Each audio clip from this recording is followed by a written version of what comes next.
Welcome to QK speed news.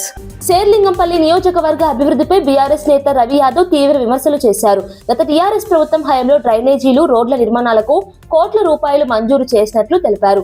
అయితే ప్రస్తుత MLA Arikapudi Gandhi అభివృద్ధి పేరుతో ప్రజలను మోసం చేస్తున్నారని ఆరోపించారు. సొంత ప్రయోజనాల కోసం కాంగ్రెస్ పార్టీలోకి వెళ్లారని విమర్శించారు. నియోజకవర్గ ప్రజల విశ్వాసాన్ని ద్రోహం చేశారని అన్నారు. అభివృద్ధి పనులు సక్రమంగా అమలు కావడం లేదని తెలిపారు. ప్రజల సమస్యలు పరిష్కారం కావడం లేదని ఆరోపించారు. ఈ వ్యాఖ్యలు స్థానిక రాజకీయాల్లో చర్చకు దారితీశాయి. సమావేశంలో పార్టీ నాయకులు పాల్గొన్నారు. నువ్వు ఈరోజు ఇన్ని రోజులు ఏం చేసినావు?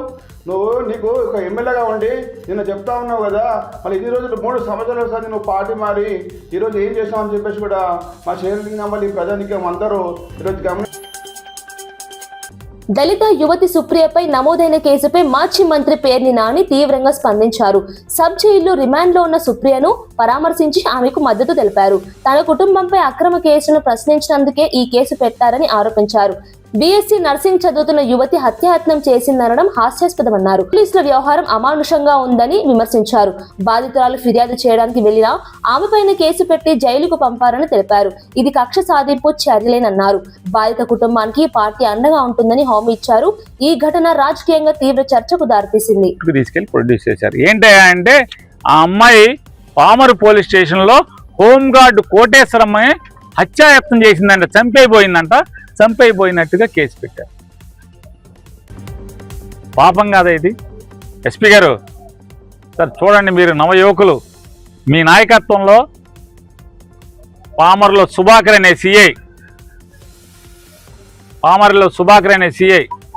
భాస్కర్ అనే సబ్ ఇన్స్పెక్టర్, కోటేశ్వరమ్మ అనే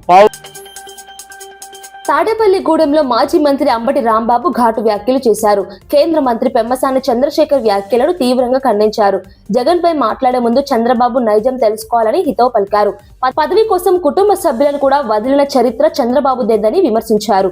పెమ్మసాని ప్రవర్తనను తప్పుబట్టారు. అహంకారంతో వ్యవహరిస్తున్నారని ఆరోపించారు. ఇలాంటి వ్యాఖ్యలు కొనసాగితే తీవ్ర పరిణామాలు తప్పవని హెచ్చరించారు. ఈ వ్యాఖ్యలు రాష్ట్ర రాజకీయాల్లో ఉద్రిక్తత పెంచాయి. అధికార ప్రతిపక్షాల మధ్య మాటల యుద్ధం కొనసాగుతోంది. ఈరోజు ముద్రగడ పద్మనాభం గారిని, కన్నబాబు గారిని, త్రిమూర్తి గారిని ముగ్గురిని కూడా వారి ప్రాంతాలకు వెళ్ళి కలిసి రావడం జరిగింది. ఇదందరినీ ప్రధానంగా కలవడానికి కారణం ఏంటంటే మూసీ ప్రాజెక్టుపై బీఆర్ఎస్ నేత కేటీఆర్ ప్రభుత్వంను ప్రశ్నించారు. ప్రాజెక్టుకు సంబంధించిన డిపిఆర్ ఉందని మంత్రి శ్రీధర్ బాబు చెబుతున్నారని గుర్తు చేశారు. నిజంగా ఉంటే వెంటనే అసెంబ్లీలో ప్రవేశపెట్టాలని డిమాండ్ చేశారు. లేకపోతే ప్రజలను తప్పుదారి పట్టిస్తున్నారని భావించాల్సి వస్తుందని హెచ్చరించారు. శాసనసభ పవిత్రతను కాపాడాల్సిన బాధ్యత ప్రభుత్వంపై ఉందన్నారు. పారదర్శకత లేకుండా నిర్ణయాలు తీసుకోవడం సరైనది కాదని విమర్శించారు. ప్రజలకు నిజాలు తెలియజేయాలని కోరారు. ఈ వ్యాఖ్యలు రాజకీయంగా చర్చకు దారితీశాయి. మూసీకి డీటెయిల్ ప్రాజెక్ట్ రిపోర్ట్ ఉంది అని మంత్రి గారు 1-2 సార్లు ఇప్పటికీ నొక్కి వక్కానించారు సార్.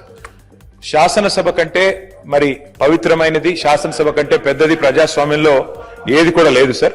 ఆవిడ దయచేసి డీటెయిల్ ప్రాజెక్ట్ రిపోర్ట్ వెంటనే టేబుల్ చేయండి. లేకపోతే మంత్రి గారు మీరు చెప్పేది కానీ మీ అధికారులు చెప్పేది కానీ ఖచ్చితంగా తప్పు, సత్యదూరమైన మాట, ప్రజల్ని మీరు మిస్లీడ్ చేస్తున్నారు అని తప్పకుండా మేము అభియోగం మోపాల్సి ఉంటది. మీరు తప్పకుండా దానికి సమాధానం చెప్పాల్సి ఉంటుంది. డిపిఆర్ అనేది ఇప్పటి వరకు లేదు.